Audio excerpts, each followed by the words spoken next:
Muy buenas tardes, bienvenidos a esta nueva ponencia que vamos a desarrollar en la tarde de hoy dentro del programa de estas jornadas de estudios locales.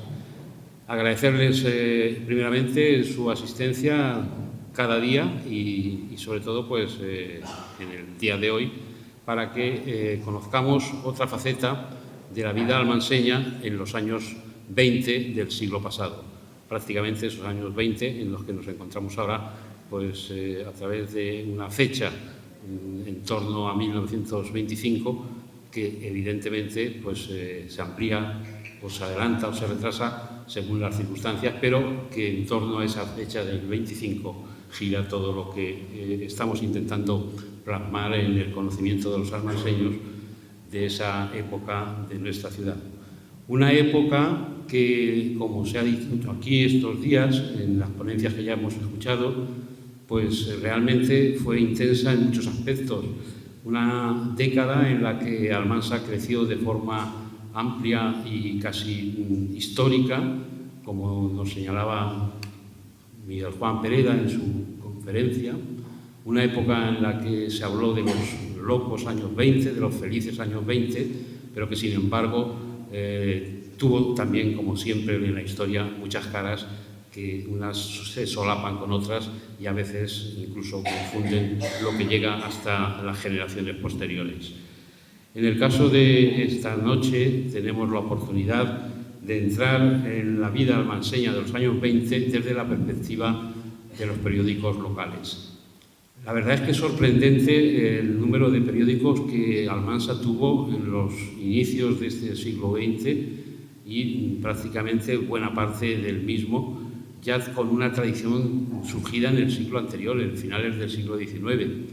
Y esa existencia de diversos periódicos nos permite ver cómo en una España en la que ya se hablaba de las dos Españas, pues en Almansa también hablábamos o podíamos hablar de las dos Almansas.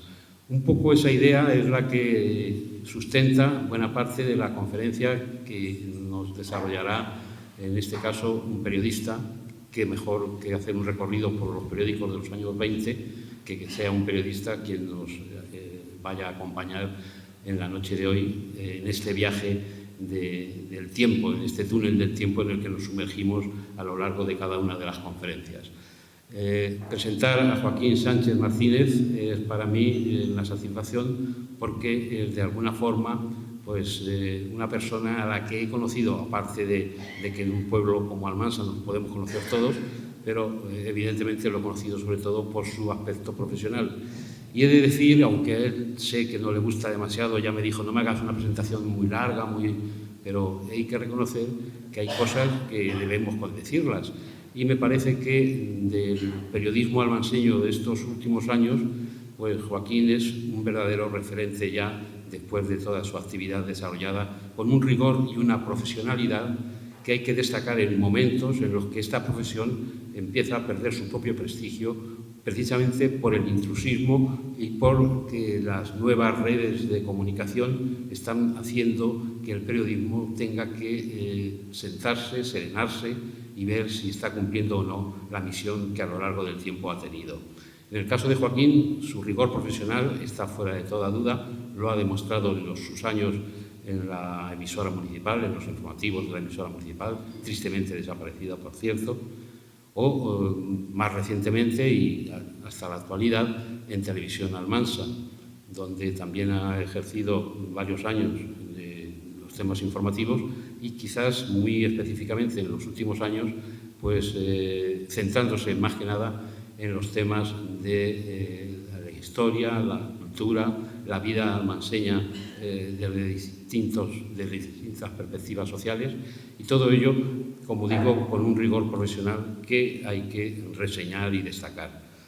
Además es autor de varios trabajos audiovisuales, de 2 cortos, por ejemplo, uno de ellos, pues una verdadera iniciativa mucho antes de que la memoria democrática, la memoria histórica, pues estuviera alcanzando el nivel de intensidad informativa que hoy tiene, ya fue quien trabajó en el tema de la memoria histórica de Almansa con ese documental Víctimas todavía, como también ha realizado muy recientemente un podcast o un corto sobre el encuentro en Almansa de Federico García Lorca y Melchor García Lopera, cuando se descubre que, aunque hasta hace muy poco tiempo se pensaba que habían sido o podían haber sido otros los autores, pero se certifica la situación de aquel 1933 en el que García Lorca conoce el poema de Melchor García Lopera, que va a suponer la letra del himno de La Barraca, el grupo teatral que llevaba García Lorca por los caminos de España y con el que paró en una noche de verano aquí en Almansa. Y realmente nada más, les dejo con Joaquín Sánchez y con su aventura de intentar sumergirse en la vida almanseña a través de los viejos periódicos, de aquellos viejos periódicos de los años 20 en nuestra localidad. Muchas gracias.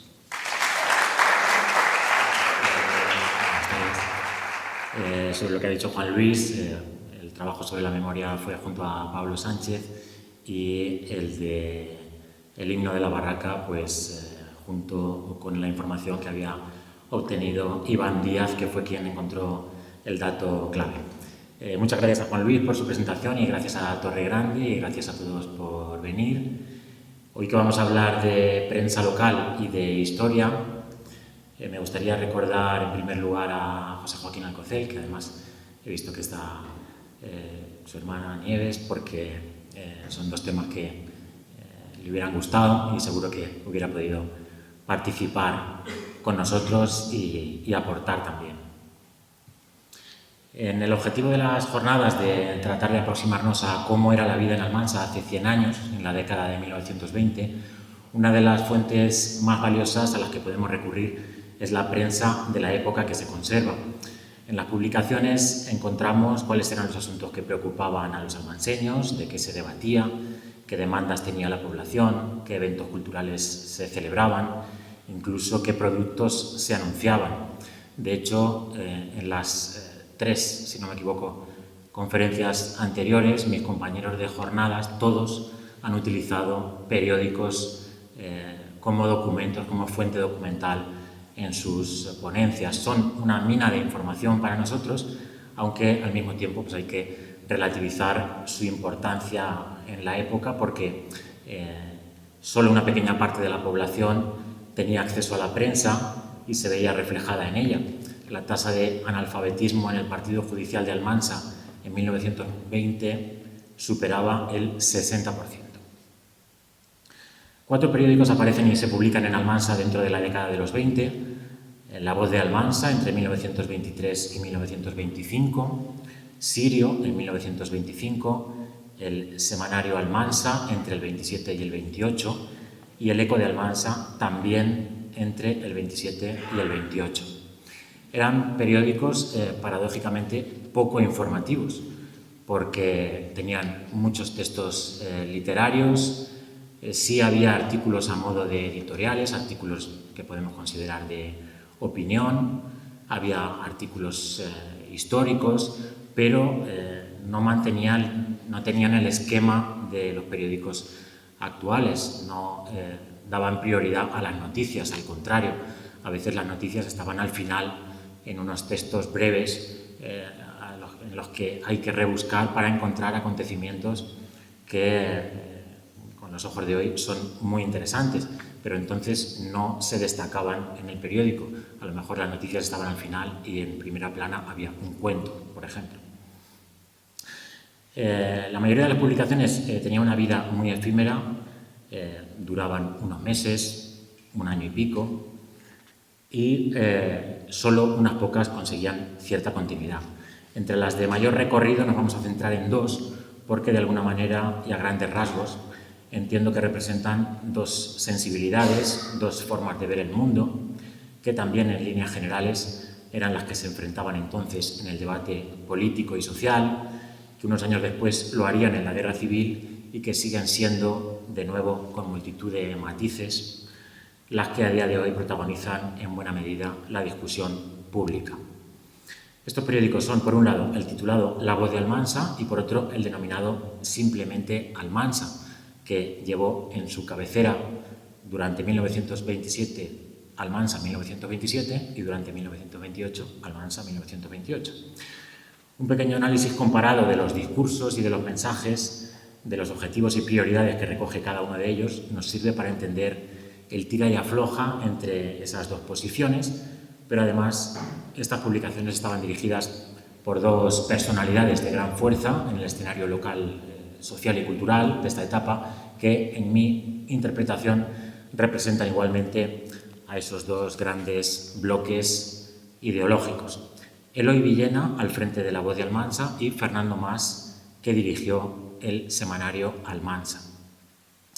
Esta aproximación a esos dos ejemplos de la prensa almanseña de los años 20 se apoya en buena medida en los estudios realizados previamente por los historiadores.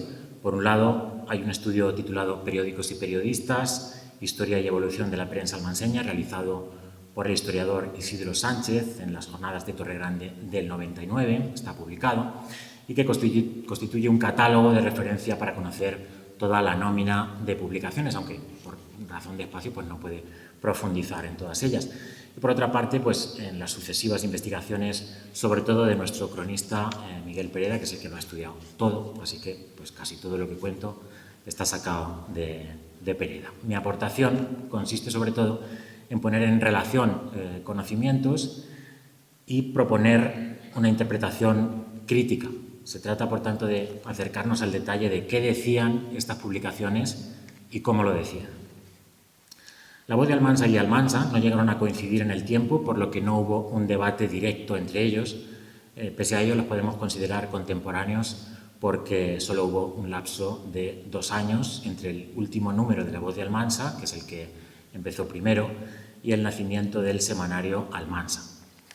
Antes de abrir el análisis de los periódicos y de sus artífices, hago un rápido contexto del Almansa de los años 20.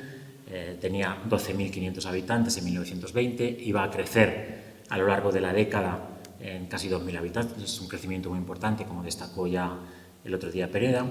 En el inicio de la década, 1920, es muy conflictivo en Almansa, da una idea de la situación en la que se vivía en nuestra población. Por ejemplo, la Sociedad de Agricultores denuncia que los bajos jornales y el precio de las subsistencias provocaba enfermedad y hambre. La Sociedad de Albañiles reclamaba también un aumento salarial, estaban en huelga los obreros de la fábrica de Francisco Sáez en demanda de incremento de sueldo. Los demás trabajadores hicieron una colecta para ayudarles. El salario medio de los trabajadores del calzado, hombres y mujeres, una media de todo, estaba en unas 125 pesetas al mes. Y a todo esto se añade un gran malestar por la guerra de África, a la que tuvieron que ir unos 250 almanseños, como había ocurrido históricamente en el ejército. Los más humildes no tenían escapatoria, mientras que los jóvenes de familias más acomodadas podían librarse pagando una cuota. Por orden cronológico, como ya he dicho, el primero de los dos periódicos en aparecer es La Voz de Almansa.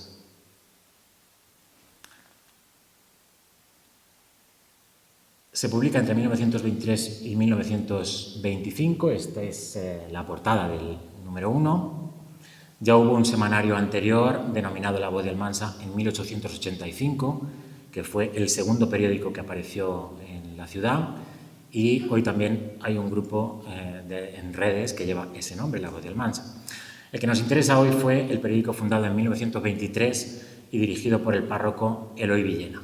La publicación estaba dedicada en realidad a un único tema, el proyecto de este sacerdote de celebrar la coronación de la Virgen de Belén, un acontecimiento del que se acaba de cumplir el centenario, así que pues este pequeño estudio resulta especialmente oportuno para ver quizá la iniciativa desde otra perspectiva. La Voz de Almansa fue apareciendo de manera irregular, no tenía una periodicidad fija, desde agosto de 1923 hasta 1925, después de la coronación. En 1925 ya se numera. En total se publicaron 9 números, nos falta el 8, que yo sepa, después de consultar en el archivo y quien ha manejado esta documentación. El último sale en mayo del 25, ya después de la coronación. La publicación tenía normalmente 4 páginas, a excepción del número extraordinario de después de la coronación, que se amplió a 8 páginas. La dirección, redacción y administración estaban domiciliadas en la casa parroquial y se imprimía, con alguna excepción, en la imprenta de Constantino Sánchez, en la calle Aniceto Coloma, que vamos a nombrar varias veces porque allí se hacía casi todo entonces. La publicación nace en un ambiente caracterizado por el enfrentamiento entre los sectores clerical y anticlerical de la población, así como por una disminución de la religiosidad propiciada por la militancia obrera, un proceso que, como vamos a ver, estaba detrás tanto de la coronación como de la aparición de la voz de Almansa. El periódico aparece pocos días antes del golpe de Estado del general Primo de Rivera, que, por cierto, había estado en Almansa en unas maniobras en 1920. En ese momento, el alcalde en nuestra población es Sebastián Huerta, periodista, precisamente, monárquico conservador, que luego se trasladó a Valencia y trabajó en el Mercantil Valenciano y la Correspondencia de Valencia. La sublevación militar de Primo de Rivera se presentaba con el propósito de regenerar el país, acabar con el caciquismo y los viejos políticos e imponer el orden tras una etapa muy convulsa y violenta de protestas obreras y represión.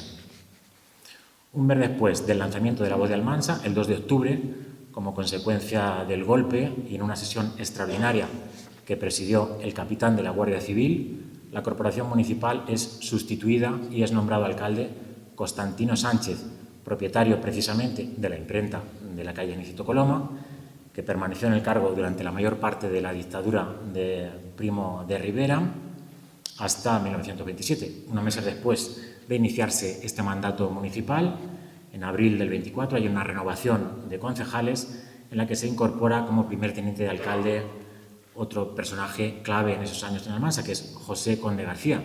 Por iniciativa suya, la corporación expresa su adhesión incondicional a la labor patriótica del directorio militar. Es uno de esos datos que quizá nos mueve un poco los esquemas y nos obliga a admitir matices en las ideas que tenemos preconcebidas. José Conde toma la iniciativa en el ayuntamiento de que el ayuntamiento se pronunciara a favor del directorio militar, que expresara su adhesión al general Primo de Rivera. El artífice de la voz de Almansa es Eloy Villena Gómez, al que vemos en la foto. Es la mejor foto que tenemos de Eloy Villena. Había nacido en Valdeganga, en Albacete, en 1873, por lo tanto tenía 50 años cuando lanza el periódico y ejercía en Almansa desde 1919. Estaba situado ideológicamente en las posiciones más conservadoras, ya había fundado con anterioridad un periódico carlista y se distinguió por su beligerancia contra el movimiento obrero de izquierdas. Había fundado otro periódico antes de llegar a Almansa. Estuvo destinado en Ceutí y en La Unión, en Murcia, donde tuvo una labor muy activa en la promoción de organizaciones sindicales católicas que hicieran de contrapeso al sindicalismo socialista. En esa etapa anterior a su llegada a Almansa, organizaciones obreras murcianas denunciaron su utilización del púlpito en contra de la labor del socialismo. En concreto, criticaron que al término de una procesión dijera que las sociedades estaban malditas y que las mujeres no debían pertenecer a ellas. Es un dato que ya el otro día expuso Pereda y que tiene publicado. En 1920 funda el Sindicato Católico Agrario Local, integrado por propietarios, será un sindicato de propietarios, una especie de contradicción, y apadrinado por el Marqués de la Calzada, que era el máximo exponente del caciquismo en Almansa en aquel momento, lo que da una idea de qué intereses eran los que pretendía defender ese nuevo sindicato. En esa línea, al poco de llegar a Almansa, a finales del verano del 21, emprende una primera iniciativa. España estaba enfrascada en la mencionada Guerra del Rif o Segunda Guerra de Marruecos desde 1911, una guerra que tenía detrás el objetivo de la explotación de las minas de hierro. Acababa de ocurrir el llamado desastre de Anual en julio del 21, una verdadera masacre sufrida por el ejército español, provocada, según se denunció en aquel momento, por la negligencia de los mandos militares. 4 almanseños murieron dentro de un total aproximado de 10.000 bajas en el ejército español. Dentro de una gran conmoción general, en Almansa, sociedades y partidos obreros convocaron una manifestación para pedir explicaciones el 4 de septiembre de 1921. El párroco, Eloy Villena, junto con una comisión de madres y novias de los soldados destinados a África, en su mayoría operarias de la fábrica de los Coloma, se propone comprar una imagen de la Virgen de Belén y enviarla a aquellas tierras, para lo que puso en marcha una suscripción popular, que, como vamos a ver, es la gran tradición verdadera de Almansa. Para cualquier cosa se hacía una suscripción popular. Esta es la imagen ampliada del recorte que veíamos antes. La Virgen se envió finalmente en octubre del 21 y esta fotografía es especialmente reveladora de la misión que mencionábamos de Eloy Villena de atraer a las obreras hacia la Iglesia y así alejarlas de los sindicatos. Las trabajadoras bordaron el manto y vistieron la imagen, una iniciativa de la que se hizo eco la prensa nacional. La Virgen fue bendecida en la Iglesia de la Asunción y llevada en procesión por las propias obreras hasta la estación del tren, donde fue embalada para su envío con destino a la iglesia de Nador, cerca de Melilla. Hay una investigación, un artículo realizado por Juan Carlos Rodríguez y Francisco Millán sobre este tema. Después de esa primera iniciativa, 2 años después, en el 23, y en ese contexto de protestas sociales que hemos visto y de la guerra, este sacerdote propone al pueblo un gran proyecto para el que va a reclamar el esfuerzo de todos. La coronación de la Virgen, una idea que ya se había llevado a cabo en Villena con su patrona, Nuestra Señora de las Virtudes, ese mismo año, que respondía a esa política de la Iglesia Católica en aquel momento de contener la secularización de la sociedad y que se llevó a cabo en muchas otras poblaciones. Eloy Villena se dota para ello de un altavoz como era La Voz de Almansa, el periódico con esa misma finalidad de potenciar la devoción a la Virgen e indirectamente de frenar el acercamiento de la población a las sociedades obreras, sobre todo de las mujeres. Serían los mismos objetivos de las otras coronaciones, por ejemplo la de Villena, donde se vivía una conflictividad social aún mayor que la de Almansa. Más que un periódico, La Voz de Almansa, con dirección, redacción y administración en la casa parroquial, era un boletín dedicado casi exclusivamente a informar sobre el proyecto de la coronación. Pese a que la temática estaba, por tanto, muy limitada, hay que valorar su capacidad de influencia en la sociedad almanseña, teniendo en cuenta la autoridad que ejercía entonces la Iglesia, y también que durante el periodo en que se publicó fue el único periódico de Almansa. Además, aparte de los temas de la coronación, pues de vez en cuando se colaba algún otro asunto que no era estrictamente del proyecto y que tiene también interés. Este es un recorte del primer número. Los recortes son más para ilustrar que para intentar leerlos. Y en este primer número podemos encontrar ese planteamiento que apuntábamos antes a la hora de poner en marcha el periódico. En un artículo sobre los orígenes de la denominada Sociedad de Pastores de la Virgen se hacía un relato de la aparición de la Virgen a unos pastores en el paraje después denominado de Belén, un episodio que el autor sitúa en torno al año 820, un dato fuera de los esquemas históricos, ya que la primera referencia a Almansa que conocemos aparece 300 años más tarde y la primera mención que encontramos en documentos a la adoración de la Virgen es de 700 años después. El relato asegura cómo en el mismo momento de la aparición de la Virgen ya se fundó la Sociedad de Pastores. Dice: sin más base ni más reglamento que la devoción a la Virgen. Es un ejemplo de solidaridad que no nos lo ofrecen las modernas sociedades todas caducas. El artículo viene firmado no por Eloy Villena, el director, sino por Florentino Villena, que era su hermano, ultracatólico, carlista. Los carlistas, por ejemplo, defendían el regreso de la Inquisición, que fue después director de otro periódico, el semanario El Eco de Almansa, del que después diremos también algo. La finalidad del proyecto por el que nace La Voz de Almansa es encargar una corona lo más lujosa posible para imponérsela a la Virgen, y para ello se ponen en marcha multitud de iniciativas de recaudación. Como digo, estas suscripciones han sido una gran tradición, con la particularidad de que en la mayoría de ocasiones el fruto obtenido no pasaba al patrimonio del pueblo, sino al de otras instituciones en este caso la Iglesia. El objetivo de la corona, además, se va a ir haciendo cada vez más ambicioso, dice la voz de Almansa. Podemos asegurar que con una cantidad inferior a 5.000 pesetas tendremos la corona, que superará en valor a las empleadas en anteriores coronaciones, referidas a otras poblaciones. Y se pone en marcha una primera iniciativa recaudatoria con la orden, podemos decir, de participar. Dice el periódico: a la obra, a la tómbola, debe ir todo el pueblo de Almansa, todos sin quedar uno. Y hay una relación de las señoritas que vistieron muñecas para la tómbola. La voz nos va contando cómo avanza el proyecto. Dice: está pues aprobado el boceto de la magnífica corona, estilo Renacimiento. Solo falta que resolver un punto esencial: si la corona ha de ser de oro de ley o de plata dorada a fuego. ¿Qué dices a esto, lector amable? Parece adivinarse en ti el mismo deseo de la Junta y de todos los almanseños. Todos queremos que la corona sea de oro. La campaña incluye una suscripción popular por calles, donativos particulares en metálico y donativos en especie, alhajas para la corona. Y hay una relación muy curiosa de lo que la gente daba para la corona: un cubierto de plata, un dedal de plata, una pitillera, unos gemelos, un puño de cuchillo, un tenedor, un colmillo de elefante. Algunas de las donaciones son anónimas. Por ejemplo, pues hay una que figura como una devota ferviente, otra una hija de María que da 1.000 pesetas.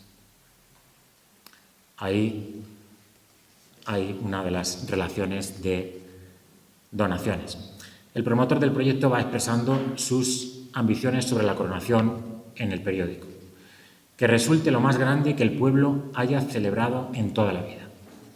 Y va ofreciendo el resultado de esas colectas: 2,2 kilos de oro en donaciones de alhajas, 5 kilos de plata. Dice: ha superado nuestros cálculos. El periódico refleja la implicación social que se consigue en el proyecto. Dice, por ejemplo, esto es una anécdota, pero que es curiosa y sobre todo en los términos que utiliza. Dice: un grupito de niñas ha recibido de sus madres 15 céntimos para el cine y acuerdan reunir el capital de las 5, desistir del recreo y entregarlo para la Virgen. Ángeles me parecieron, y cita sus nombres. Otras prepararon unas funcioncitas teatrales en la casa particular de don Nicolás Gosálvez y ni siquiera a sus padres ni a los dueños de la casa dispensaron del pago de la entrada. En las páginas de La Voz vamos encontrando los avances en la iniciativa. Tenemos pues asegurada una riquísima corona cuyo valor ascenderá a más de 10.000 duros.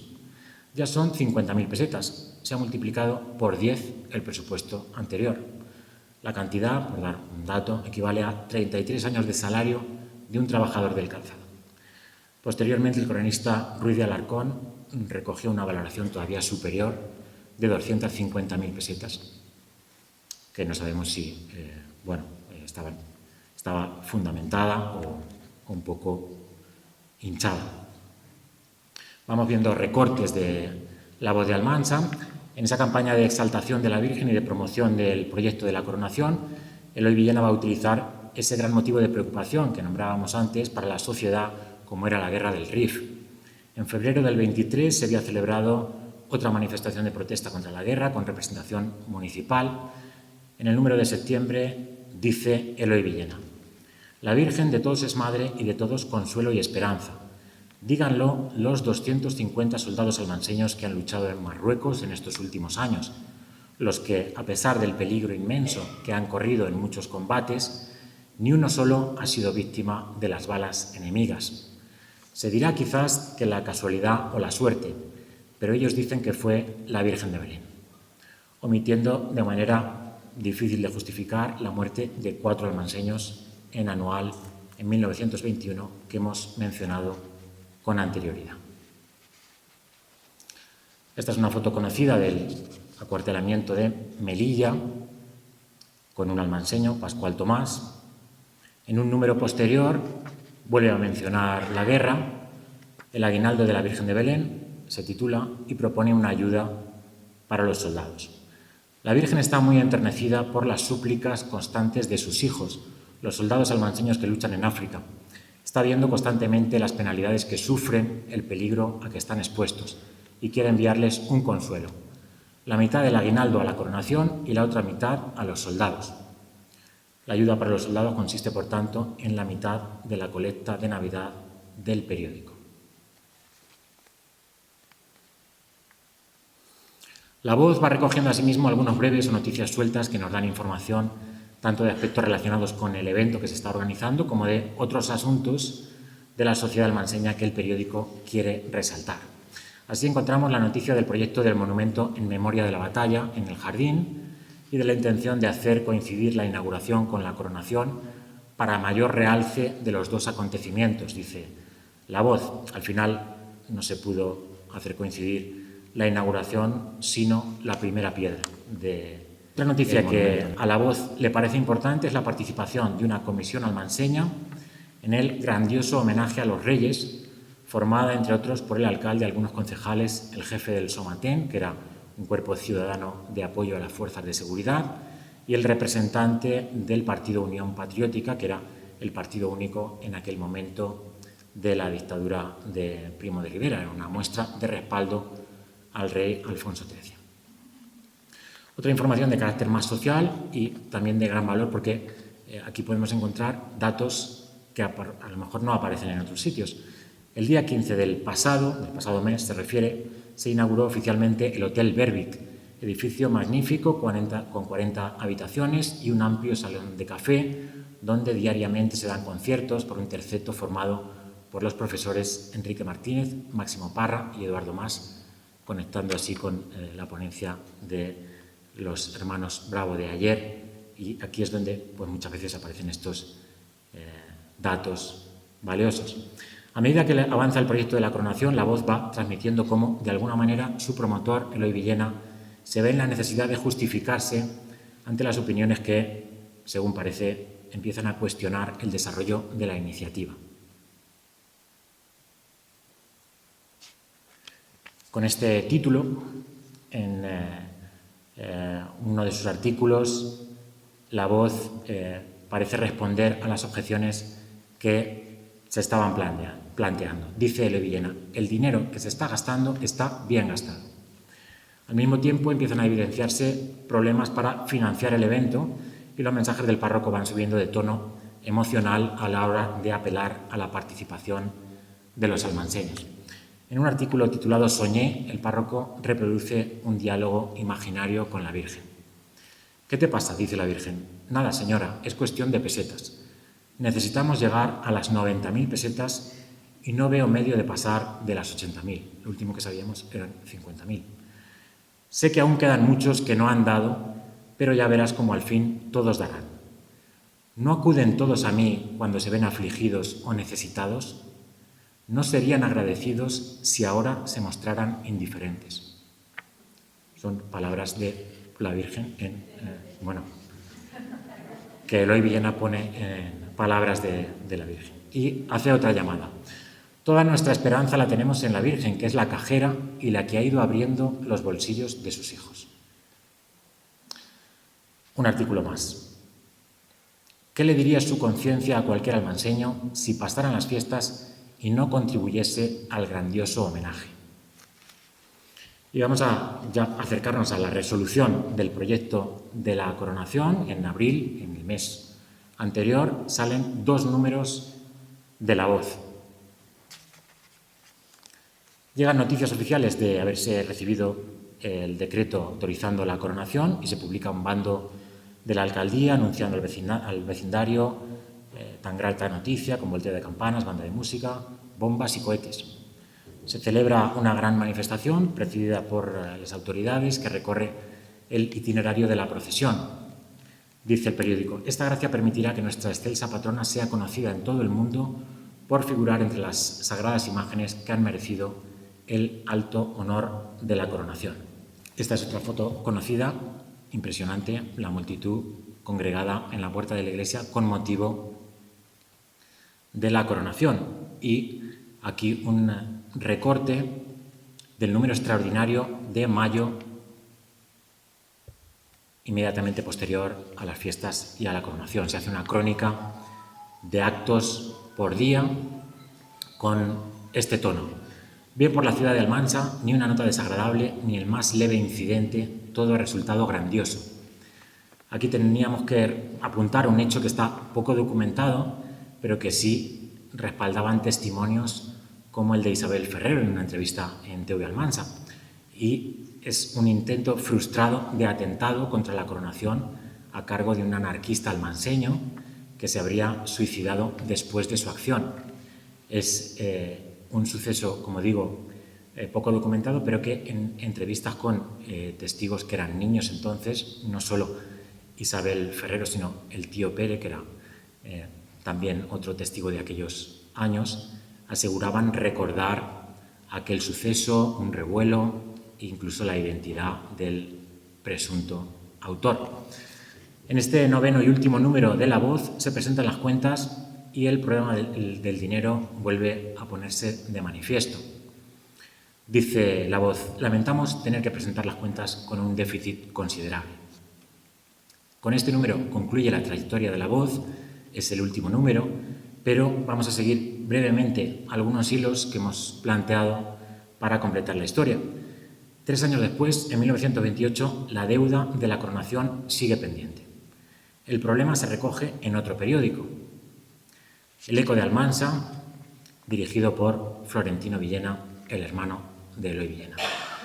El 12 de enero del 28, en un artículo titulado El déficit de la coronación, dice: es vergonzoso, me falta poner la cabecera del Eco, es vergonzoso que el nombre de nuestra ciudad siga hipotecado por unos miles de pesetas que nada significan en comparación con los 4,5 millones que por una casualidad casi providencial han ingresado en Almansa, en referencia al gordo de la lotería de 1927. Esta deuda, la de la coronación, no es de un hombre solo, como muchos ignorantes o malintencionados propagan por ahí. Es del pueblo entero. Antes de que la suerte asomara, oíamos a muchos almanseños hacer promesas a la Virgencica si les tocaba el gordo. La Belencica está empeñada en unas 18.000 pesetas. Veremos quiénes son los almanseños de corazón, dice El Eco. En sucesivos números de este nuevo periódico se pone en marcha otra suscripción popular para saldar el déficit y se publica la relación de participantes con una cuota de 250 pesetas, con previsión de que para fiestas de aquel año estuviera completamente saldado ese déficit. La corona que había motivado todo el evento y también la aparición de ese periódico, La Voz de Almansa, solo iba a durar 11 años. El 17 de marzo de 1936, en uno de los sucesos más graves y más grave probablemente antes del inicio de la guerra en Almansa, un grupo de radicales de izquierdas saquea e incendia el convento de las Agustinas, un asalto en el que se destruye la corona. Tras el suceso, los sacerdotes Joaquín López y Antonio Cuenca, ambos serían asesinados poco después. El sacristán Máximo Parra y Francisco Ferrero, que era tesorero de la Asociación de la Virgen, se dedicaron a cribar las cenizas hasta recuperar algo más de 1 kilo de oro y 3,5 kilos de plata. Los restos fueron entregados al juez, quien a su vez los hizo llegar al ayuntamiento, donde permanecieron en depósito a lo largo de toda la guerra. Es decir, las autoridades municipales republicanas custodiaron el oro y la plata de la Iglesia durante 3 años. En 1939, las nuevas autoridades franquistas se hacen cargo del ayuntamiento, allí está el oro y la plata, y se los entregan al cura don Esteban Cuenca, que con su venta sufragó la construcción de un nuevo altar, las reparaciones más precisas en la iglesia de la Asunción, que había sido también incendiada después, en 1936, y la reposición del ajuar destruido. Vamos con el otro periódico. Hasta aquí la historia de La Voz de Almansa y esos flecos que me parecía importante completar. Cuando aparece Almansa, cuya cabecera tenemos aquí, seguimos en la dictadura de Primo de Rivera y continúa como alcalde Constantino Sánchez, propietario de la imprenta Papelería de la calle Aniceto Colomón. Al poco del lanzamiento del periódico, asume la alcaldía Eugenio del Rey, empresario del calzado, y la aparición de Almansa se produce un mes después del final de la Guerra de Marruecos. Es un semanario progresista, lo inicia José Díaz González y lo dirige primero José Morell, que era registrador de la propiedad, pero es Fernando Mas Iturrería quien estuvo al frente durante la mayor parte de la trayectoria. A partir de octubre del 27, la redacción estaba domiciliada en la calle Virgen de Belén número 3, aproximadamente donde hoy hay un establecimiento de copistería, así que, bueno, alguna relación tiene lo que hay ahora con lo que había entonces, pero la impresión se hacía, como no, en Artes Gráficas Constantino Sánchez. Entre los colaboradores pues están algunos de los grandes nombres de la cultura en Almansa en aquellos años: Luis Albertos, Hortensia Martínez, Aurelio Villascusa, José Hernández o Fernando Conde, que era el caricaturista. Tenía 16 páginas, la mitad eran de publicidad y costaba 10 céntimos. Se publicaron 24 números, como hemos apuntado antes, pues eran publicaciones muy efímeras. El primero fue el 20 de agosto del 27, el último el 3 de febrero del 28. De esos 24 números solo conservamos 4, así que lo que vamos a ver es solo una pequeña muestra de los contenidos del periódico y aún así pues hay mucho que destacar. El gran artífice del periódico, Fernando Mas, era hijo del célebre maestro Justo Mas, una figura en la que tenemos que detenernos para entender la trayectoria singular de su hijo. Justo Mas ya fundó su propio periódico en 1901, La Antorcha de la Libertad, que fue órgano oficial del Partido Republicano entonces en Almansa, ya en 1901, y cuyo lema era libertad, igualdad, fraternidad, justicia, progreso y ciencia. Los detractores de Justo Mas se referían a él como el maestro sin Dios. Se cuenta al respecto una anécdota que, como experimento acerca de la existencia de Dios, encerraba a un alumno en un armario y le decía: pídele a Dios que te saque. Al cabo del rato le decía: pídele a don Justo que te saque, y lo sacaba. Desde su periódico fue un activista anticlerical y a favor de la República. Decidió no bautizar a ninguno de sus hijos y les puso nombres de víctimas de la Iglesia. De hecho, Fernando Mas se llamaba originalmente Galileo, aunque después, en el servicio militar, para evitar el rechazo, se cambió el nombre y además se bautizó. A los no bautizados los mandaban a los peores destinos en la Guerra de Marruecos. Al final de su vida, en su ficha de afiliación a Izquierda Republicana, volvería a utilizar su nombre original, el de Galileo. Fernando había nacido en Almansa en 1894 y, siendo todavía un adolescente, se marchó a recorrer mundo. Durante 18 años viajó a Francia, Inglaterra, Italia, Oriente Medio, África, Cuba, Canadá y Estados Unidos.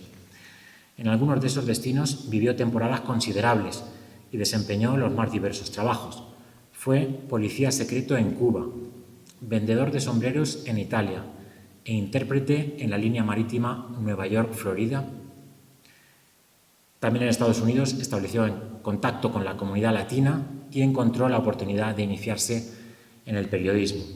Durante 8 años trabajó en Nueva York como redactor en las revistas Hispania y Cine Mundial, le enviaba fotos a su padre y le encabezaba las cartas diciendo: querido maestro. Entre los dos se trataban de usted. Regresó a Almansa en 1925 para reencontrarse con su amor de juventud, que se había quedado viuda y con la que se casaría unos años después.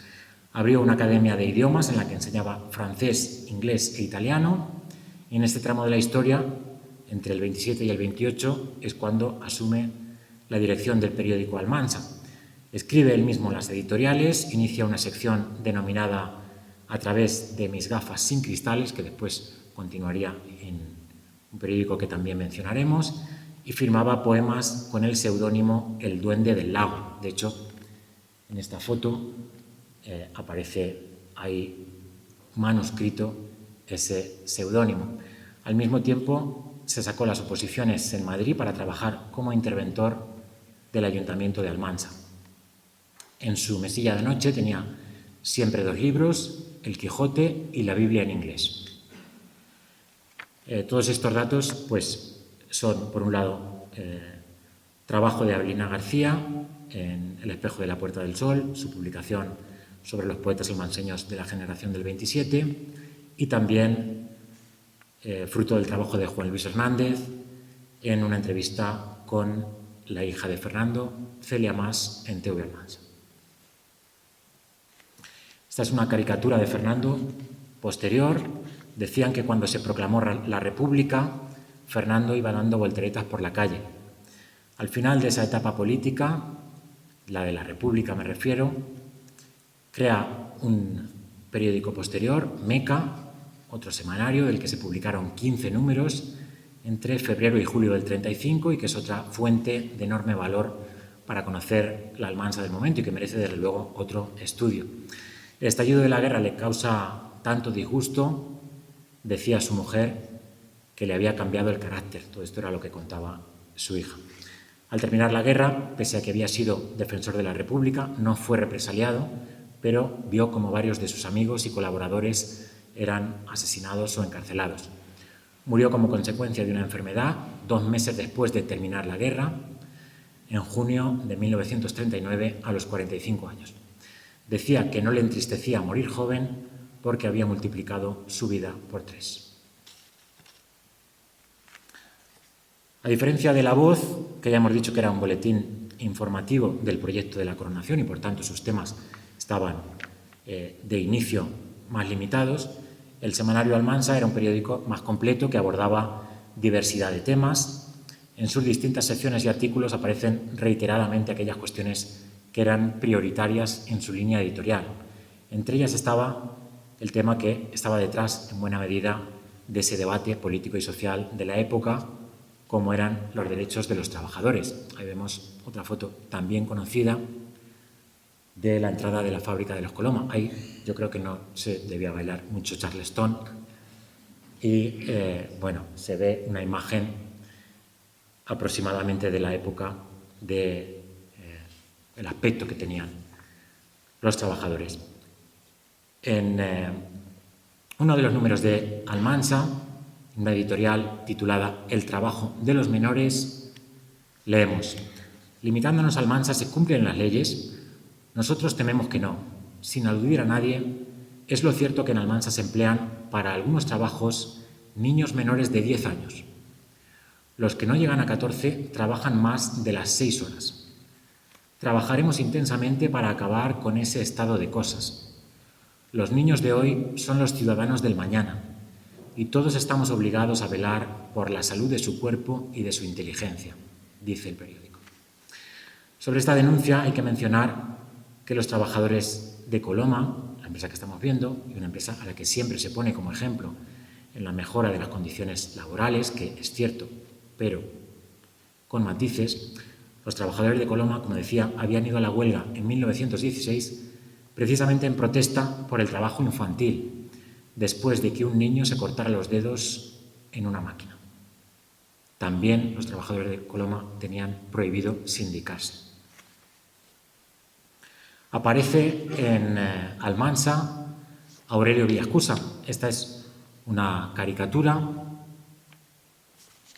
del colaborador, era ferroviario, ejerció de periodista y después fue alcalde durante parte de la República y la guerra. De hecho, fue el único alcalde salido directamente del proceso democrático y que demostró repetidamente su talante tolerante, una figura que merece también mayor estudio y reconocimiento. Leemos en Almansa también sobre las condiciones laborales. La jornada legal de 8 horas, por lo que respecta a nuestro pueblo, no se cumple, salvo raras excepciones. Es muy frecuente que se incumplan tales disposiciones, no por ignorancia de los patronos, sino por egoísmo de ahorrarse unas pesetas que indebidamente les usurpan a los trabajadores. En cuanto un trabajador se atreve a reclamar, es amenazado con que puede marcharse. Nada nuevo bajo el sol. Otro tema que se recoge, al menos puntualmente, en el semanario Almansa es el papel de la mujer en la sociedad de finales de los 20, también en contraste con esa estrategia anterior que mencionábamos antes de La Voz de Almansa, de captar a las mujeres hacia la Iglesia. Esta es una caricatura de Fernando Conde, que era el hijo de José Conde y que era el caricaturista del periódico, y ahí representa a dos almanseñas, pero yo quiero ir a un artículo titulado Fémina, firmado por Hortensia Martínez, maestra y poeta, de la que habló Avelina, sobre la mujer del momento. Dice: después de la Primera Guerra Mundial se tuvo que dedicar la mujer a los sanatorios y hospitales, sustituyendo al hombre en fundiciones y garajes, y hasta empuñó las armas y peleó por sus hijos. Se percató la mujer de que había que fomentar la nueva generación para que creciera en un ambiente de fraternidad. Su intromisión en los terrenos del hombre podía influenciar grandemente a éste, que ellos, concluye, necesitan a la mujer tanto como la mujer necesita de ellos. El periódico aborda asimismo la necesidad de impulsar mejoras en las condiciones generales de vida. Incluye, por ejemplo, una encuesta sobre la formación de una cooperativa eléctrica popular para extender un servicio que suponía un gran avance como era el suministro eléctrico. En ese proyecto de cooperativa participan representantes de distintos sectores y dice el periódico: por medio de las cooperativas se han de redimir los pueblos de la explotación que les azota. Se ocupa el semanario Almansa también de la cultura. Dice su editorial sobre el teatro: en Almansa no tenemos teatro. Estamos en un momento en el que este teatro principal está inservible por el deterioro y todavía no se ha inaugurado el Regio. En la actualidad tal vez sea un caso único de ciudad cabeza de partido industrial y populosa, en donde no hay sitio para celebrar una velada, dar un mitin o celebrar una fiesta de arte. A cada momento nuevas piedrecillas surgen en el camino. Esto tiene que terminar. Almansa necesita un teatro y lo tendrá. El pueblo lo quiere y el ayuntamiento le acompaña. No tendremos que sonrojarnos cuando un forastero nos pregunte: ¿dónde está el teatro? Es también el periódico pionero en una materia como la conservación del patrimonio. En este editorial, La Casa de los Condes de Cirat dice: sería prestar un buen servicio a los intereses estéticos y espirituales de nuestro pueblo conseguir que fuera declarado el Palacio Monumento Artístico Nacional, pues de esta manera, puesto bajo la custodia de la Junta de Bellas Artes, podría contenerse su lento desmoronamiento. Y al respecto de este tema en concreto se produce un diálogo, una comunicación, curiosamente, entre nuestros dos protagonistas, porque a esta editorial anterior sobre la conservación de la Casa Grande responde en el número siguiente con una carta, ya no desde su periódico, que no se editaba ya, Eloy Villena, el párroco, ejerciendo de portavoz del propietario de la Casa Grande, el marqués de Montortal. La carta lleva por título Un museo para Almansa y en ella se recoge la voluntad de su propietario de restaurarla e instalar en ella un museo de antigüedades y objetos artísticos que se mostraba dispuesto a ceder al ayuntamiento. Así que, en este caso, la comunicación, este diálogo es cordial. Están de acuerdo en esa idea que, por lo que sabemos, pues no se llegó a realizar. Dice en esa carta Eloy Villena en nombre del marqués: es de suma importancia porque podría suponer que Almansa figurará en la guía del turista y ser frecuentemente visitada, ya que cuenta con facilidades por la posición que ocupa, tanto por ferrocarril como por carretera. ¿Podría ser interesante la visita?, se pregunta. Indiscutiblemente, contesta. Hermoso templo, barriendo para casa, monumento de la batalla, Casa Grande, castillo. A los particulares que posean algún objeto que pueda ser digno de mostrarse, que lo cedan, dice en esa carta. Y por otro lado, la publicación de Almansa coincide con el famoso Gordo de la Lotería de 1927, al que ya hemos hecho mención. El periódico hace recuento de los asuntos que considera realmente relevantes para Almansa en contraposición con la lotería y también en contraste con la anterior alusión que leíamos sobre el Gordo en el periódico del otro signo. Es una tribuna que se titula Ya se fue y dice: de nuestras constantes campañas, pocos han sido los beneficios obtenidos. Todo continúa en igual estado al entrar el nuevo año. Podemos, pues, decir que hemos predicado en el desierto. El año se ha despedido con una lluvia de dinero jamás vista en esta ciudad.